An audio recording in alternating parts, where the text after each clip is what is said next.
welcome again to I'm Just As Bad. We have a problem with a sink, so we're just gonna get ready to get over there and fix something wrong with the sink. That's all we know so far. Let's gear up? Yes. Okay, no high five. No high five. I'll meet you there. Okay.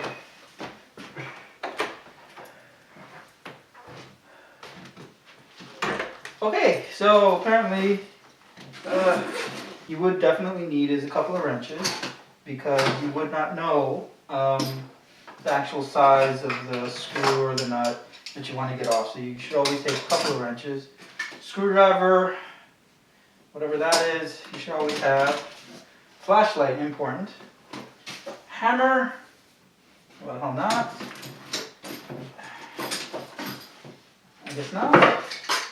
Razor, some bottle of stuff, and these things. So all you do, pack up your bag, get ready to go, and oh.